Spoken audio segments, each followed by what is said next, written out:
আসসালামু আলাইকুম। সবাই কেমন আছেন? আশা করি সবাই ভালো আছেন। আজ আপনাদের জন্য নিয়ে এসেছি গল্পের নতুন পর্ব। আশা করি গল্পটি আপনাদের ভালো লাগবে। তাহলে চলুন শুরু করা যাক। হঠাৎ করেই বিয়ে করলাম, অথচ কিছুক্ষণ আগে আমি জানতাম না বিয়ে করব। ফোন করে ফ্রেন্ড বলে আর্জেন্ট কথা আছে, তুই জলদি আয়। বেস্ট ফ্রেন্ড বলে কথা, তাই কথা না রেখে পারলাম না। গিয়ে যা শুনি এবং ও যা বলল তা শুনে আমি পুরোই শক। আসলাম কি সমাধান করতে, আর হয়ে গেল কি। হঠাৎ করে যে এত কিছু হয়ে যাবে আমি ভাবতে পারিনি। এরপর যা হলো। আমার নাম মোহাম্মদ অনন্ত চৌধুরী। ফ্যামিলিতে মা, বাবা, আমি আর আমার এক ছোট বোন আছে, যে আমার খুব আদরের। আমার বাবা একজন বিজনেসম্যান, ওনার নাম মোহাম্মদ সৈয়দ চৌধুরী। মায়ের নাম রেবিকা চৌধুরী। আর আমার একমাত্র আদরের ছোট বোনের নাম আনিকা চৌধুরী। আমার ছোট বোন বলে কথা, তাই আমার নামের সাথে মিলিয়ে নাম রাখা হয়েছে। আনিকা এবার ক্লাস 8-এর ছাত্রী। পড়াশোনায় ভালো মেধা আছে ওর। আমি ভার্সিটিতে পড়ি। পড়াশোনায় মোটামুটি ভালো, দেখতে হ্যান্ডসাম, গায়ের রং উজ্জ্বল ফর্সা, উচ্চতা পাসপোর্ট 2 ইঞ্চি হবে। স্বভাব চরিত্র বলতে গেলে আমি আমার মতোই 5 ওয়াক্ত নামাজ পড়ি, কোরআন পড়ি, মাঝে মাঝে সময় পেলে হাদিসের বই পড়ি। কখনো আবার ভার্সিটির ছুটি পেলে হুজুরদের সাথে জামায়াতে যাই। ভার্সিটিতে পড়লেও নিজেকে সবসময় ইসলামের পথে চালনা করার চেষ্টা করি। কলেজ লাইফ থেকে আমার কয়েকজন বন্ধু আছে, তাদের মধ্যে 4 জন ছেলে 1 জন মেয়ে। যেহেতু আমি ইসলামের পথে নিজেকে পরিচালনা করি, তাই আমি প্রথম মেয়েটার সাথে বন্ধুত্ব করতে চাইনি, কিন্তু মেয়েটার ভালো ব্যবহার দেখে না করতে পারলাম না। তবে আমি সবসময় আমার মতো থাকি। মেয়েটার সাথে আমার বন্ধুত্ব অনেকটা বেশি গভীর হয়ে যায়। ওর নাম নীতিকা। আমরা একে অপরের সাথে ভালো মন্দ সব শেয়ার করি, একে অপরের মনের কথা অনায়াসেই বলি। আমাদের 6 বন্ধুর জার্নি কলেজ থেকে ভার্সিটি পর্যন্ত এসেছে। আমরা এখনো সবাই একসাথেই পড়াশোনা করি। বেশ ভালোই দিন যাচ্ছে। পড়াশোনা, তার সাথে বন্ধু বান্ধবের আড্ডা, ছুটির সময় কোথাও ট্যুরে যাওয়া, বেশ ভালোই কাটছিল সবার জীবন। একদিন হঠাৎ নীতিকার ফোন এলো। আমি তখন বাসায় ছিলাম। ফোনটা রিসিভ করে বললাম, আসসালামু আলাইকুম। কিরে, কেমন আছিস? হঠাৎ এই সময় ফোন, কি ব্যাপার? নীতিকা বলে, ওয়ালাইকুম সালাম। তুই কোথায় আছিস? আমি বললাম, বাসায়। কেন? নীতিকা বলে, তুই আমার সাথে দেখা করতে পারবি এখন এই মুহূর্তে? তোর সাথে আমার আর্জেন্ট কিছু কথা আছে, খুবই গুরুত্বপূর্ণ কথা। আমি বললাম, কি হয়েছে? সব ঠিক আছে তো? নীতিকা বলে, কিছুই ঠিক নেই, তুই আমার সাথে দেখা কর, বলছি। আমি বললাম, ঠিক আছে, আমাদের আড্ডার ওখানে চলে আয়, আমি আসছি। এই বলে ফোন কেটে দিলাম। তারপর রেডি হয়ে বেরিয়ে গেলাম। গিয়ে দেখি ও বসে আছে। আমি এগিয়ে গিয়ে বললাম, আসসালামু আলাইকুম। নীতিকা বলে, ওয়ালাইকুম সালাম। বস, কফি খাবি? আমি বললাম, মন্দ হয় না। তারপর দুজনের জন্য কফি অর্ডার দিলাম। কফিতে 1 চুমুক দিয়ে বললাম, এবার বল কি বলবি, যার জন্য আমাকে এত তাড়াতাড়ি এখানে আনালি? নীতিকা বলে, দোস্ত, তোকে একটা সিরিয়াস কথা বলার জন্য ডেকেছি। আমি বললাম, আমিও সেজন্যই এসেছি। নীতিকা বলে, তাহলে বলি? আমি বললাম, বল। নীতিকা বলে, কথাটা সিরিয়াস ভাবে নিবি, ঠিক আছে? আমি বললাম, হ্যাঁ বল। নীতিকা বলে, দোস্ত, আমাকে বিয়ে করতে পারবি? বুঝতে পারলাম ও আমার সাথে মজা করছে, তাই আমি বললাম, এই তোর সিরিয়াস কথা? নীতিকা বলে, বাবা আমার বিয়ে ঠিক করেছে। আমি বললাম, তো সমস্যা কি, বিয়ে করে নে। নীতিকা বলে, ধুর, ছেলেটাকে চিনি না জানি না, তাকেই বিয়ে করব? আমি বললাম, তো কি হয়েছে, বিয়ের আগে কয়েকদিন ঘোরাফেরা করবি, তাহলে দেখবি চেনা জানা হয়ে যাবে। নীতিকা বলে, না রে দোস্ত, এত কম সময়ে চেনা জানা হয় না। তোকে তো আমি 4 বছর ধরে চিনি। তাছাড়া তোর সাথে যতটা মিশেছি অন্য কোনো ছেলের সাথে তেমন মিশিনি। আর অন্য কাউকে বিয়ে করলে তোর সাথে মিশতে পারবো না, তোর সাথে কথা বলতে পারবো না। তুই তো জানিস তোকে ছাড়া আমি এক মুহূর্ত থাকতে পারি না। তাই বলছি আমরা বিয়ে করে ফেলি। আমি বললাম, এটা সম্ভব না। নীতিকা বলে, কেন সম্ভব না? আমি বললাম, প্রথমত আমি তোকে সেই চোখে কখনোই দেখিনি। দ্বিতীয়ত আমি আলেম মেয়ে বিয়ে করব, যে বোরকা পরিধান করে, নেকাব পরে, নিজের ইজ্জতকে হেফাজত করে, 5 ওয়াক্ত নামাজ পড়ে, তেমন মেয়ে আমার পছন্দ। আর তাছাড়া এখন তোকে বিয়ে করে বাড়িতে নিয়ে গেলে বাবা বাড়ি থেকে বের করে দেবে। নীতিকা বলে, কেন? আমি বললাম, কারণ বাবা খুব রাগী। নীতিকা বলে, আর মা? আমি বললাম, মা খুব ভালো, মা কিছু বলবে না। নীতিকা বলে, তাহলে তো কোনো সমস্যা নেই, চল বিয়ে করে নেই। আমি বললাম, সমস্যা আছে, বাড়ি থেকে বের করে দিলে থাকবি কোথায়? নীতিকা বলে, আরে বাবাকে ঠিক আমি ম্যানেজ করে নিতে পারবো। আমি বললাম, সত্যি পারবি? নীতিকা বলে, পারবো, এখন চল। আমি বললাম, কোথায়? নীতিকা বলে, কেন, বিয়ে করবি না আমায়? আমি বললাম, দেখ, তুই আমার কথায় মনে কষ্ট নিস না। আমি একজন ফরেস্টগার্ড মেয়ে বিয়ে করতে চাই, যে আমার মনের মতো হবে। কিন্তু তুই সেরকম মেয়ে না, সব সময় ফিটিং কাপড় পরে চলাফেরা করিস, যার ফলে রাস্তার আশেপাশে সব লোক তোর দিকে তাকিয়ে থাকে। আমি তোকে কতবার বলেছি বোরখা পরিধান করতে, কিন্তু তুই আমার কথা শুনিসনি। আমি বেশি কথা বাড়াতে চাই না, তাই বলছি আমি তোকে বিয়ে করতে পারবো না। বুঝতে পারলাম নীতিকা আমার কথায় কষ্ট পেয়েছে। সে বলে, তুই আমাকে একটু আগে বললি না বাবার পছন্দের ছেলের সাথে কয়েকদিন ঘুরে ফিরে ভালো করে জেনে শুনে নিতে? তার মানে নিজের মতো করে বানিয়ে নিতে বলেছিস, তাই তো? আমি বললাম হ্যাঁ তাই তো বললাম। নীতিকা বলে, তাহলে তুই আমাকে বিয়ে করে তোর মতো করে বানিয়ে নিতে পারবি না? যেমন মেয়ে তোর পছন্দ ঠিক তেমন ভাবে আমাকে গড়ে নিবি। আমি বললাম কিন্তু তা হয় না, কারণ আমি তোকে নিয়ে কখনো ওই ধরনের কিছু ভেবে দেখিনি। নীতিকা বলে, তখন ভাবিসনি বুঝলাম, কিন্তু এখন থেকে ভাবতে পারিস। এখন থেকে ভাবতে অসুবিধা কোথায়? আমি বললাম দেখ আমি পারবো না। নীতিকা আমার হাত ধরে বলে, প্লিজ দোস্ত, আজকে সন্ধ্যায় ছেলেপক্ষ আমাকে আংটি পরাতে আসবে। আমি বললাম তো ভালো কথা, যে জায়গায় তোর মা বাবা পছন্দ করেছে ছেলেকে সে জায়গায় তোর বিয়ে করা উচিত। আর এমনিতেও তুই আর আমি বিয়ে করে নিলে তোর মা বাবা কখনোই মেনে নেবে না। নীতিকা বলে, একবার বিয়ে হয়ে যেতে দে, তখন দেখবি এমনি এমনি মেনে নেবে। চল না দোস্ত আমরা বিয়ে করে নেই। আমি বললাম কিন্তু। নীতিকা বলে, আবার কিসের কিন্তু? বললাম তো বিয়েটা হয়ে যেতে দে, তুই যেভাবে বলবি আমি সেভাবে চলবো, তোর মনের মতো হয়ে উঠবো, কথা দিচ্ছি। আমি নিজের হাত ছাড়িয়ে নিয়ে বললাম, যাকে এই 4 বছর ধরে শুধরাতে পারলাম না তাকে নাকি বিয়ের পর শুধরাতে পারবো। একটা প্রবাদ আছে জানিস, কুকুরের লেজ এমনিতে কিন্তু বেঁকা। তাকে সোজা করার জন্য যদি 12 বছরও কোনো পাইপের ভিতরে ঢুকিয়ে রাখিস, 12 বছর পর বের করে সেই বেঁকাই দেখবি, সেটি আর সোজা হয় না। এবার বুঝতে পারলি কি বোঝাতে চাইলাম? তাই আমাকে প্যারা দিস না, এখন সোজা বাসায় যা, বাসায় গিয়ে রেডি হয়ে নে। কিছুক্ষণ পর ছেলের পক্ষ আসবে তোকে আংটি পরাতে। যেতে পারবি তো বাসায়? না আমি দিয়ে আসবো। এতক্ষণ আমি মোবাইলের দিকে তাকিয়ে কথাগুলো বলছিলাম। আমি খেয়াল করিনি আমার কথাগুলো শুনে ও কান্না করছে। যখন দেখলাম ওর থেকে কোনো উত্তর পাচ্ছি না, তখনই আমার নজর গেল ওর দিকে। আমি একটু অবাক হয়ে বললাম, আরে আরে তুই কাঁদছিস কেন? দেখ কান্নাকাটি করে কোনো লাভ নেই, যা বলছি তা শোন। নীতিকা বলে, কেঁদে কোনো লাভ নেই তাই না? তাহলে আমি মরে তোদের সবাইকে উদ্ধার করে দিয়ে যাব। এই বলে ওটা রাস্তার দিকে দৌড় লাগালো। হঠাৎ ওর আচরণ দেখে আমি ভেবাচাকা খেয়ে যাই, এই মেয়ে কোনো অঘটন না ঘটিয়ে ফেলে। আমিও বসে না থেকে ওর পিছে পিছে দৌড় লাগালাম। কিছু দূর গিয়ে ধরে ফেলি। নীতিকা কান্না করতে করতে বলে, আমাকে ধরেছিস কেন? ছাড় বলছি।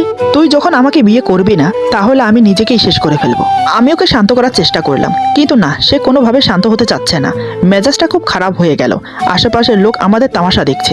আমি কষে একটা থাপ্পড় মারলাম। এবার স্থির হয়ে দাঁড়িয়েছে। সত্যি, মানুষ সত্যি বলে, সোজা হাতে ঘি না উঠলে আঙ্গুল ব্যাকা করো। আমি বললাম, কেন পাগলামি করছিস? আত্মহত্যা করা মহাপাপ, সেটা জানিস না? নীতিকা বলে, তো কি করব আমি? তুই আমাকে বিয়ে করবি না। ওইদিকে বাবা অচানক একটা ছেলের সাথে আমার বিয়ে দিয়ে দেবে, যার সাথে কথা বলবো তো দূর, দেখিও নি কোনোদিন। আমি বললাম, আমি বিয়ে করব না বলে তুই আত্মহত্যা করবি? নীতিকা কিছু বলে না। আমি মেয়েটার দিকে তাকিয়ে রইলাম। নীতিকা ফুপিয়ে ফুপিয়ে কাঁদছে, দেখে মায়া হলো। মনে মনে ভাবছি, এই মেয়েকে যদি বিয়ে না করি তাহলে নিশ্চয়ই কোনো অঘটন ঘটিয়ে ফেলবে, যার দায়ভার আমাকে সারা জীবন বয়ে বেড়াতে হবে।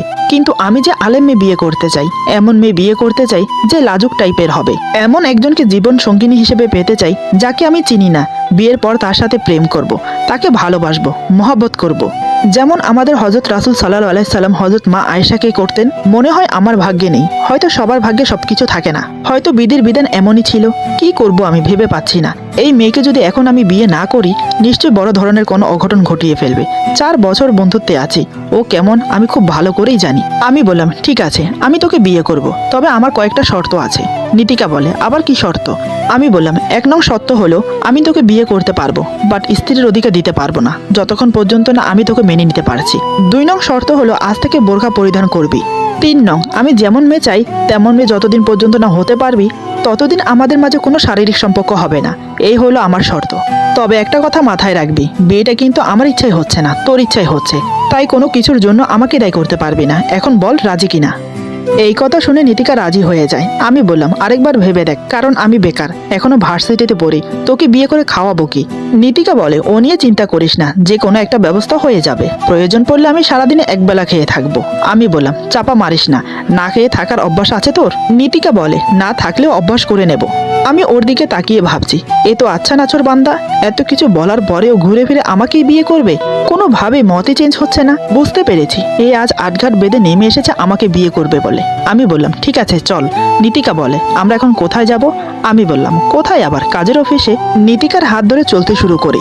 নীতিকা আমার দিকে তাকিয়ে মনে মনে ভাবছে, আগে বিয়ে হতে দাও, তারপর দেখাচ্ছি মজা। 4 বছর বন্ধুত্ব অবস্থায় থেকেও আমার মনের কথা একটিবারও পড়তে পারলে না। পৃথিবীতে সব ছেলেকে ছেড়ে তোমাকে কেন বিয়ে করতে চাইছি? তবে আমি সবসময় চেষ্টা করব তোমার মনের মতো নিজেকে গড়ে তুলতে। এদিকে আমি ভাবছি, জানি না আজ কপালে কি দুঃখ আছে। হঠাৎ বিয়ে করে বউ নিয়ে গেলে সবাই কি বলবে, কি ভাববে। রাস্তার কাছে এসে রিক্সায় উঠে পড়ি। তারপর আধা ঘন্টা রাস্তা চলার পর কাজের অফিসের সামনে এসে দাঁড়ায়। রিক্সাওয়ালার ভাড়া মিটিয়ে কাজের অফিসে প্রবেশ করার জন্য পা বাড়ালাম। 2 পা এগিয়ে থমকে দাঁড়ালাম। ঋতিকা বলে, কি হলো দাঁড়ালি যে? আমি বললাম, ওড়নাটা মাফলারের মতো না পেঁচিয়ে দয়া করে মাথায় দে। নীতিকা কিছু না বলে ওড়না মাথায় ও গায়ে জড়িয়ে নেয়। তারপর দুজন কাজের অফিসের ভিতরে প্রবেশ করি। তারপর আধা ঘন্টার মধ্যে বিয়ের কাজ সম্পূর্ণ করে আমরা বাড়ির দিকে রওনা দিলাম। নানান কথা মাথায় ঘোরপাক খাচ্ছে। একসময় বাসায় চলে এলাম, দরজার কাছে এসে দাঁড়িয়ে আছি, কিন্তু কলিং বেল বাজানোর সাহস পাচ্ছি না। তারপরও কলিং বেল প্রেস করলাম। কিছুক্ষণের মধ্যে মা এসে দরজা খুলে দিল। তারপর বলল, কিরে অনন্ত, এত তাড়াতাড়ি চলে আসলি যে, এই মেয়েটাকে? আমি কিছু বলবো তার আগেই নীতিকা বলে, মা আমি আপনার বৌমা, আসলে আমার বাবা আমার বিয়ে ঠিক করে ফেলেছে, তাই আমরা দুজন বিয়ে করে নিয়েছি। আমার মা বলে, অনন্ত বৌমাকে নিয়ে রুমে যা। সত্যি বলতে আমি অবাক।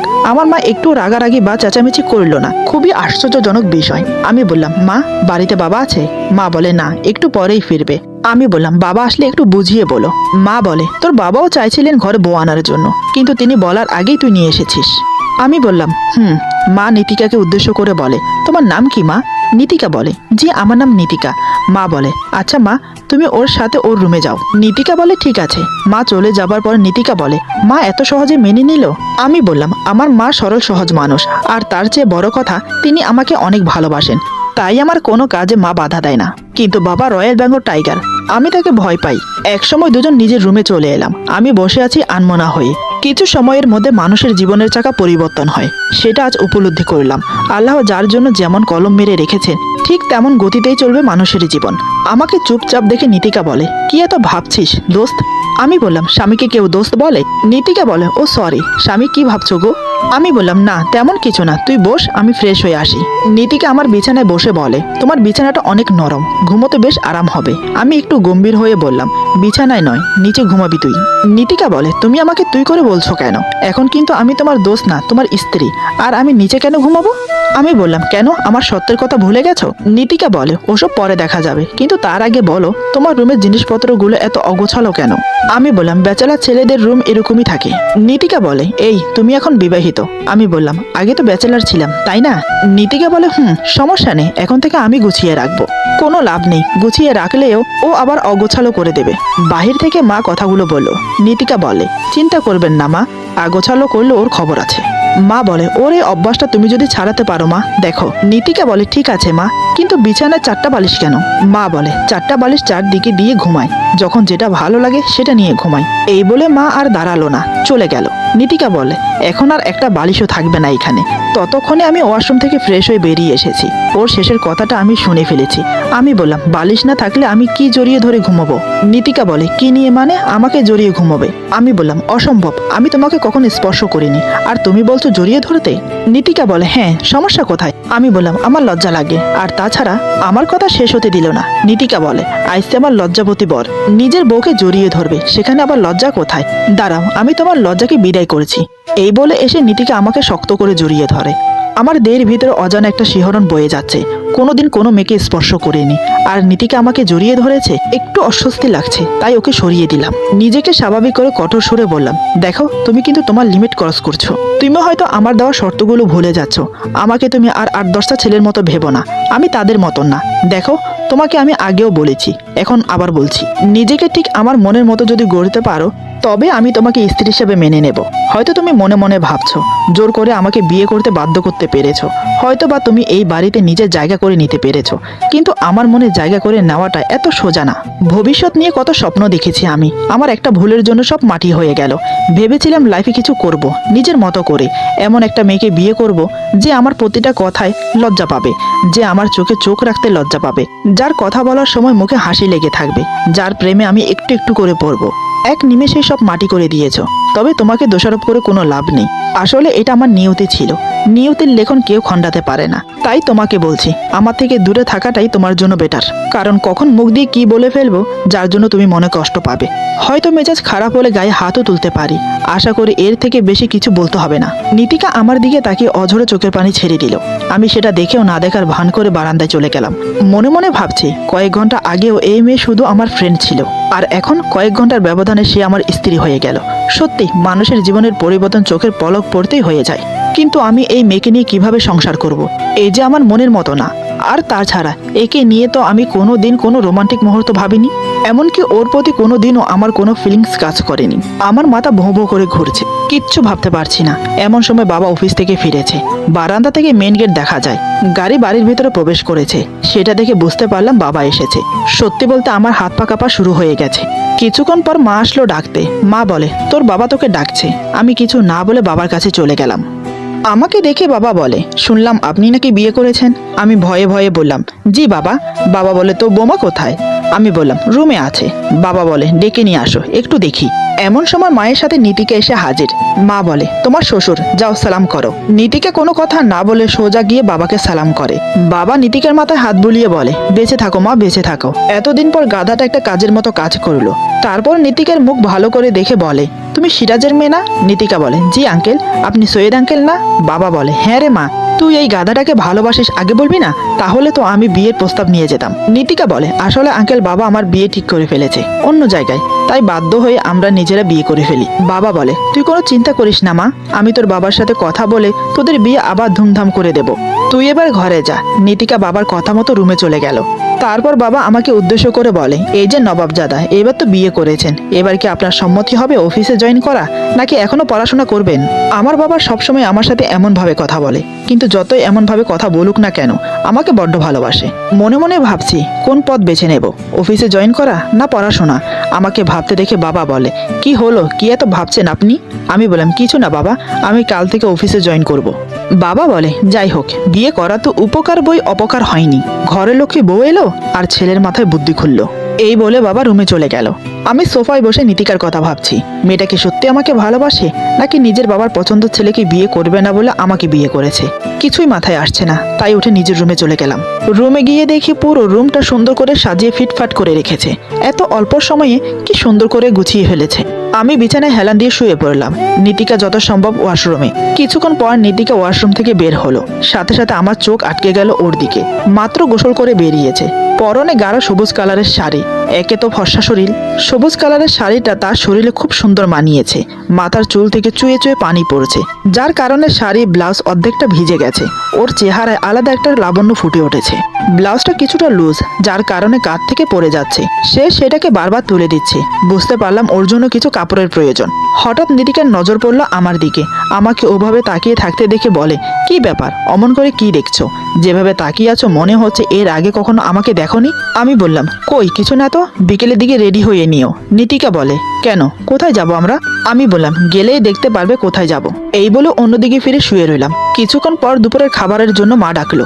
সবাই একসাথে খেতে বসলাম। আমার ছোট বোনটা নানার বাড়িতে গেছে, তাই বাড়িটা খালি খালি লাগছে। আমি বিয়ে করেছি শুনলে ও তো পুরো বাড়ি মাথায় করে নাচবে। একসময় খাওয়া দাওয়া শেষ করে রুমে চলে এলাম। আমি বিছানায় শুয়ে আছি, নীতিকা চেয়ারে বসে আছে। আমি বললাম, বিকেলে তো অনেক টাইম, তুমি বরং কিছুক্ষণ ঘুমিয়ে নাও। নীতিকা বলে, ঠিক আছে, তবে কোথায় ঘুমাবো? আমি বললাম, উপরে সচরাচর কেউ আসে না, তুমি বরং পাশের রুমে গিয়ে শুয়ে থাকো। আমার এই কথা শুনে নীতিকা কিছুটা মনে কষ্ট নিয়েই উঠে চলে গেল। আমি কিছু না ভেবে ঘুমানোর চেষ্টা করলাম। একসময় ঘুমিয়ে পড়লাম। ঘুম ভাঙলো নীতিকার ডাকে। চোখ খুলে দেখি সে আমার জন্য চা নিয়ে এসেছে। নিশ্চয়ই মা বলেছে আমি এই টাইমে চা খাই। চাটা শেষ করে নীতিকাকে নিয়ে শপিং করতে বেরিয়ে গেলাম। ওর জন্য শপিং করে বাসায় ফিরতে ফিরতে রাত 8টা বেজে গেল। আমি এশারে নামাজ পড়ে বিছানায় বসে আছি। নীতিকা মায়ের সাথে গল্প করছে। রাতের খাওয়া দাওয়া শেষ করে রুমে চলে এলাম। এখন ঘুমানোর পালা। নীতিকা দাঁড়িয়ে আছে। আমি বললাম, কি হলো, এভাবে সঙ্গের মতো দাঁড়িয়ে আছো কেন?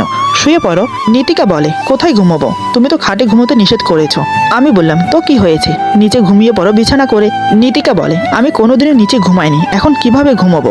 আমি বললাম, অভ্যাস করে নাও। নীতিকা বলে, বলছিলাম কি, তোমার খাটটা তো অনেক বড়, 3জন মানুষ অনায়াসে ঘুমোতে পারে, তাই বলছি যে মাঝখানে বালিশ দিয়ে আমি এই পাশে শুতে পারি না? দেখো, আমি কথা দিচ্ছি কিচ্ছু করব না। আমি বললাম, কিন্তু আমি যদি করে ফেলি? দেখো, এমনি তো আমার নড়াচড়ার অভ্যাস বেশি। নীতিকা বলে, তাতে কোনো সমস্যা নেই, আমি কিছু মনে করব না। আমি বললাম, কিন্তু আমার সমস্যা আছে, হয়তো ঘুমের মধ্যে আমি তোমাকে লাথি মারতে পারি। নীতিকা বলে, কোনো সমস্যা নেই, আমি কাউকে কিছু বলবো না। বুঝতে পারলাম এই মেয়ে এখানেই ঘুমোবে। আমি বললাম, ঠিক আছে, শুয়ে পড়ো। এই কথা শোনার সাথে সাথে সোজা এসে শুয়ে পড়লো মাঝখানে বালিশ দিয়ে। সে যে আমার পাশে ঘুমোতে পেরে কি খুশি সেটা তার মুখ দেখে বোঝা যাচ্ছে। আমি কিছু না বলে অন্যদিকে ফিরে শুয়ে আছি। একসময় ঘুমিয়ে পড়লাম। হঠাৎ মাঝরাতে ঘুম ভেঙে গেল, শরীরের উপরে ভারী কিছুর অনুভব করতে পেরে। চোখ খুলে দেখি সর্বনাশ, মাঝখানের বালিশ কোথায় আর আমি কোথায়? অন্ধকারে সেটাও বুঝতে পারছি না। নীতিকা আমাকে শক্ত করে জড়িয়ে ধরেছে। শুধু তাই নয়, আমার পায়ের উপরে পা তুলে দিয়েছে। মেয়েটা ঠিক আমার বুকে মাথা দিয়ে শুয়ে আছে। যত সম্ভব আজ শ্যাম্পু করেছে চুলে, তাই একটা মিষ্টি গন্ধ নাকে এসে লাগছে।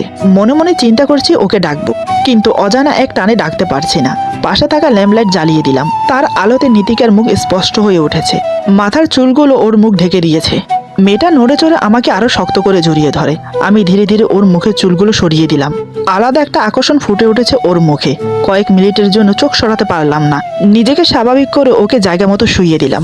বুঝতে দিলাম না রাত্রে ও আমাকে জড়িয়ে ধরেছে। সকালেও ঘুম থেকে উঠে খুবই স্বাভাবিক আচরণ করলাম। কাল রাতে কি হয়েছিল আমি তাকে বুঝতে দিলাম না। ওইদিকে আমার বাবা নীতিকার বাবাকে সব খুলে বলল। সব শুনে নীতিকার বাবা হন্তদন্ত হয়ে আমাদের বাড়িতে এলো। লোকটার মুখের ভাব দেখে বুকের ভেতরটা কেঁপে উঠল। এই না নীতিকাকে মেরে বসে। হঠাৎ তিনি যা করলো নীতিকার সাথে, তার জন্য আমরা কেউ প্রস্তুত ছিলাম না। নীতিকাও অবাক হয়ে গেল। হঠাৎ এমন কিছু হবে আমরা আশা করিনি। এরপর যা হলো, আজকের গল্প এখানে সমাপ্ত। গল্পের বাকি অংশ পেয়ে যাবেন আগামী পর্বে। আশা করি গল্পটি আপনাদের ভালো লাগবে। যদি ভালো লাগে তাহলে লাইক, কমেন্ট এবং সাবস্ক্রাইব করে আমাদের পাশে থাকুন। পাশে থাকা বেল আইকন প্রেস করে দেবেন, তাহলে আমাদের নিত্য নতুন ভিডিও আপনাদের কাছে পৌঁছে যাবে। সবাই ভালো থাকবেন। আল্লাহ হাফেজ।